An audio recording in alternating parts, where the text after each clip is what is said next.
Welcome back to the Self-Esteem and Confidence Mindset podcast with me, Johnny Pardo. Today, I welcome Andrus to the show, where we're going to be talking about self-confidence, overcoming addiction in video games, self-improvement, and much, much more. So a quick introduction to Andrus, and then we will dive into today's conversation. So Andrus is a testament to resilience and self-improvement, with over 9 years dedicated to personal development and a remarkable feat of completing an ultra race in harsh winter conditions at -20. His life struggles have sculpted him into the aspiring figure he is today, embodying perseverance, adaptability, and an unwavering commitment to growth. Wow, love it, Andrus. Very much a man from my own heart. So, yeah, so welcome to the show, obviously. Really glad to have you on board today. So, yeah, you sound like a very I know you're a very driven man. From what I just said, you can tell you're doing a lot. You're doing the self-improvement, doing the ultra race in crazy conditions and things like that. So I guess it'd be really interesting to hear what's got you so driven onto this self-improvement path. Well, first of all, thank you for the invitation. I'm glad to be here and share. But what really got me started was actually a teacher in the school.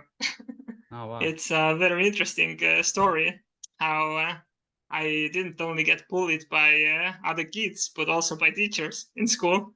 Okay. And there was this one day when the main teacher that we had in the primary school told me that if you don't start to learn and get better grades, you will end up as a homeless man next to the garbage bin. And as a kid, that lit a fire in me.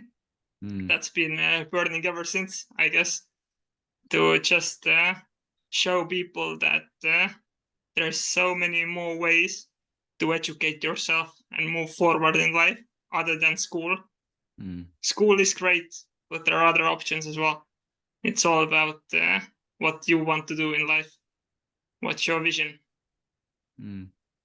Oh, I love that you've become so driven anyway. But yeah, obviously sounds like there were some like challenges there, and then what that teacher said made a really, really big impact on you. But obviously it's got you doing some big things right now, right? So yeah, Yes. so for you, like what got you how did you sort of uncover some of these things you wanted to do? Was it just through like taking action, or did you work through with someone to be, discovering these things? Yeah, tell me a little bit about how you started realizing what you wanted.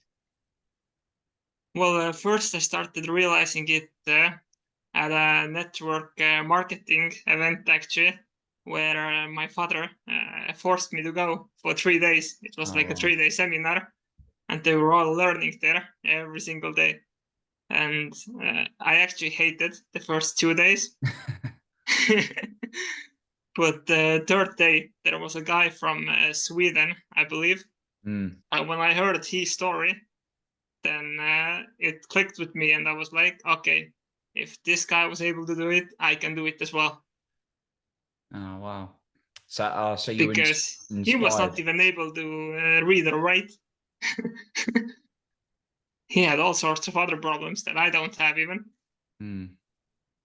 Oh, so you were inspired by someone else's story and realized the possibilities you had for yourself in life.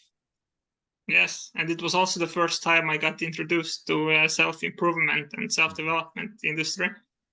So that really clicked with me. I was like, okay, this is interesting. I want to know more. Mm. No, It no, was in 2015. 2015. Wow, and you kept continuing on that path. So yeah, like obviously you've done like the ultra race, and you've continued with the self improvement, which is awesome. Like for you, when things get tough, I mean, a lot of people when they come up against some of these barriers, whether it's in something like a race or it's something like their self improvement, then life suddenly throws them a challenge or something their way. how do you keep yourself going when times are tough? It's a very interesting story. I just thought about it before coming on here. Mm, It feels to me like whenever things get hard, I look behind me and I can see the pit. And if I don't start climbing, I'm gonna fall back into that pit of addictions, of all these problems, etc., etc. So the only way is I just have to keep on hanging on or climbing up. mm. Because if I let go, I'm gonna be back down there inside the problems. Mm. Yeah, so it's kind of you're looking forward, right? You look behind you, realizing you don't want to go back there, but you're looking where you want to go. It sounds like moving forward. Mm. Yes. So yeah, tell us a little bit about if you're open to like you mentioned addictions. I know we were talking about sort of like video games a little bit. Yeah, was that something that happened in childhood as a result of maybe some of your experiences? Yeah, just be interesting to hear your story because I know lots of people have different addictions, and it doesn't necessarily mean drugs, doesn't necessarily mean like alcohol, although it can do. But yeah, you mentioned you had a bit of a struggle with a type of addiction there. Yes. Well, it started very early, already as a child. I think I was 6 or 7 years old, Mm, something like that. And at first, it was not really that big of a problem for the first few years.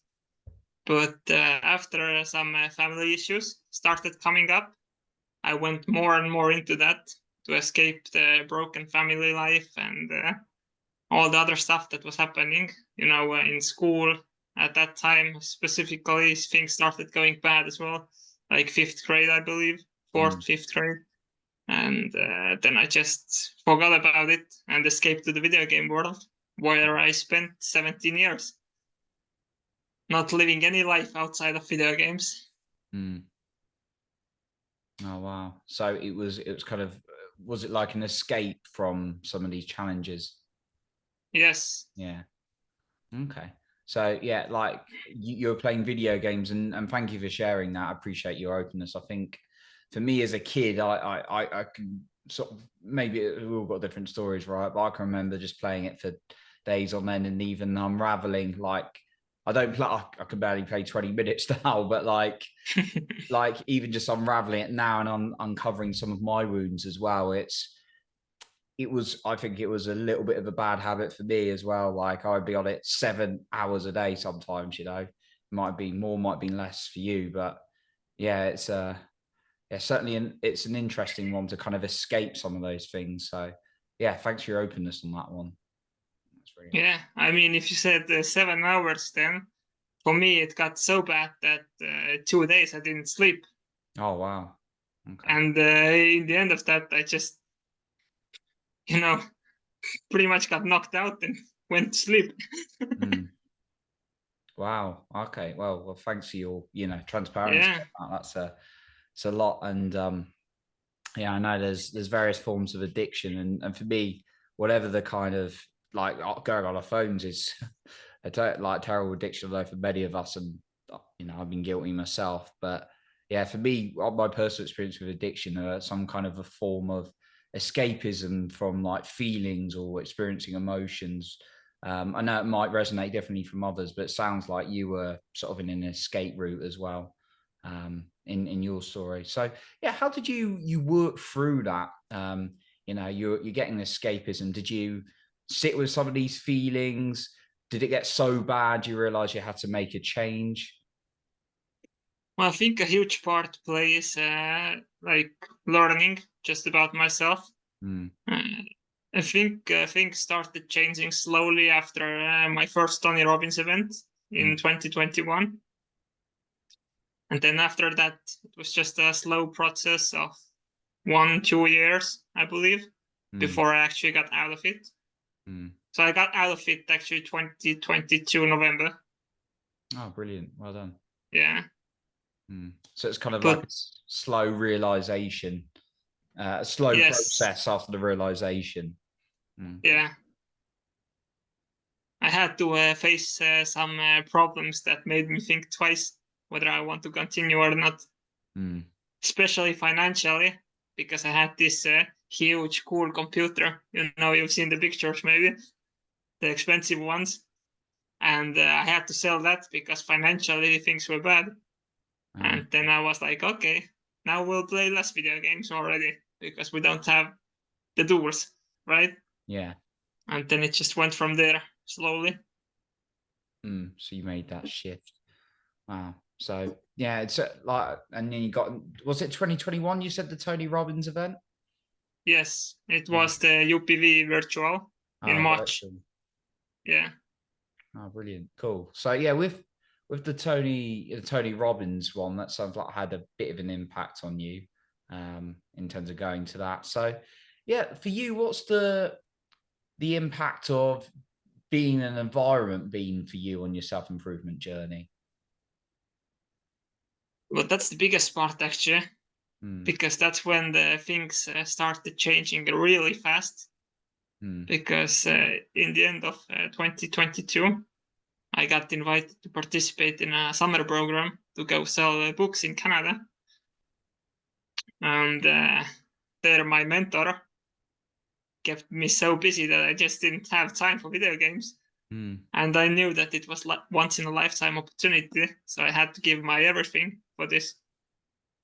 So from there on, it was relatively easy, and it helped me also get some really good habits in. So to this day, I have some of them. Oh wow. Okay. Yeah, it sounds like your mentor had a big impact on you, and yeah, like focusing on something else had a big role on you as well, in terms of moving forward. No.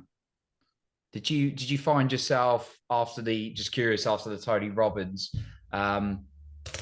consuming like more personal growth, more self-development after then, or was it kind of similar to what it was before? After the event, actually, I started to look more into that. But once a few months went by, things went back to how they are, because the environment hadn't changed and all of that. So I think the biggest thing is environment for sure. Like that must be changed in order to have the growth or come out of this. I love that. So yeah, like, it sounds like you kind of like moved environment, you found something that was different, different, therefore give you that like focus as well. Were there like, when you got a bit stuck perhaps and you're like wanting to go back to maybe some of the addictions and things like that, did you have anyone to kind of like support you in your corner? Did you have like sort of like plans in place, or was it just something you didn't have to think about after a while? Well, if you have something for that long of period, then it comes back, or at least it tries to come back. It's always in the back of the head here. It knows that it's your weakness, so it wants to use it against you. And if I'm honest, I didn't have any support, to be honest. I only had myself. And it was all about keeping myself busy, because I knew that if I keep myself busy, I won't be thinking about video games. And as soon as I got some extensive amount of free time, it will hop right back in, saying, "Oh, you got time. Just play a little bit." You know that voice. Yeah, sure. So how do you feel like now when you have free time, or are you still keeping busy? I try to keep myself busy most of the time, but today it's already much better, because it's been like almost a year, or over a year even. Yeah, over a year since the change started to happen. So the voice is not so loud anymore. No. Okay, that's good. So kind of like, yeah, like we've been talking about, sort of like focusing on something else in order to like get your brain concentrating rather than sitting there. And I think, yeah, for me that would ring true for like other things I can think of or what I've heard people say, like people who are trying to quit drinking. It's like not sitting there with like, in an environment with like alcohol in there just for free time. Like that's never gonna, your willpower is never gonna last. It's like the same, Yes. like the same with your free time. You've got a big console or video game machine in front of you, and being like, so yeah, the environment and the focus sounds like they've been essentials to you as well. Of course. Well, and the difficult thing with video game addiction is that it's in some ways more dangerous than other addictions I would even consider. Because if you know about the 6 human needs, Tony Robbins speaks about it as well. Yeah. Then you can cover all 6 human needs with video games. Oh, that's interesting. So if you really think about it, certainty, you know exactly what game you're playing, what's going on in the game. Yeah. You get variety because you have other players, you don't know what they are doing. Yeah. Then significance, you got to prove yourself to other players as well to gain their respect. Yeah. Then growth, you always want to go to the next level, do more and more, get better weapons, whatever, right? Depends on the game. Yeah. Communication, you can have voice chat, speak to people.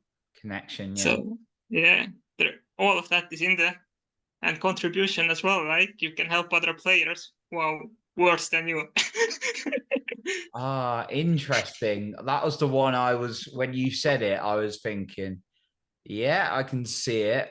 It was really interesting that you talk about the 6 human needs, and Tony says, out of the 6 human needs, which the significance, the variety, certainty, love/connection, growth, and contribution. He says if you're even hitting the 4 main ones, basically before the spiritual ones of the growth and contribution.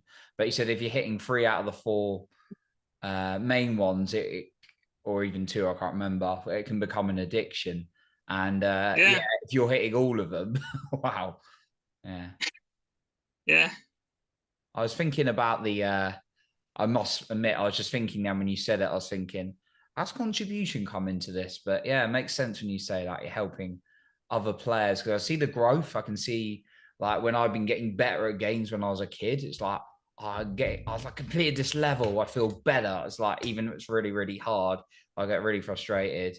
And yeah, I felt like I was connected to something. It wasn't love, but it's settling for connection. It's something. Yeah, that's very, very true. Did you find other ways to meet that? So with the other things you were doing, were you finding other ways to meet those needs? Well, I was working full time, so I got some of it from there as well. But other than that, not really. Okay. It was just work and games and work and games. Working games, yeah. Till you got busy to, other things, and then, change your environment. Oh, I love that. Okay. Oh, that's awesome. So, yeah. Andrus, before we wrap up today, I just wanted to know from you, as a question I always like to ask, what's your number 1 confidence tip? For me, I think it would be proving myself that I'm better and I can do more, even when I think I can't. Just proving myself wrong. Yeah. Love it. Yeah, to you, not to someone else, to you, to kind of show yourself. Just for myself. Beautiful. Love that one. And that builds up over time. Yeah, totally. Rather than trying to, for me, it's about not externally trying to prove myself to other people as much, even though that's a way we're conditioned. But yeah, proving yourself wrong when you say you can't do it sounds like proving that inner voice wrong a little bit. Moving forward. Lovely. Love that one. So yeah, Andrus, if like the listener wants to find more from you or wants to get in touch, where can they find you? Mainly on Instagram, Also LinkedIn. I've started to use that way more. So these are the two main channels. I also have a Facebook page, but people can follow it. It's not so active right now, but Instagram is the main place where I operate. Oh, brilliant. Okay. Well, we'll be sure to link those up in the show notes below so the listener can get in touch with you and find out more about your work and your self-improvement journey. And yeah, so thank you once again, Andrus, for coming on the show today. Yes, thank you. Awesome. So that concludes our episode for today. And remember, you are in control of your own self-esteem and confidence.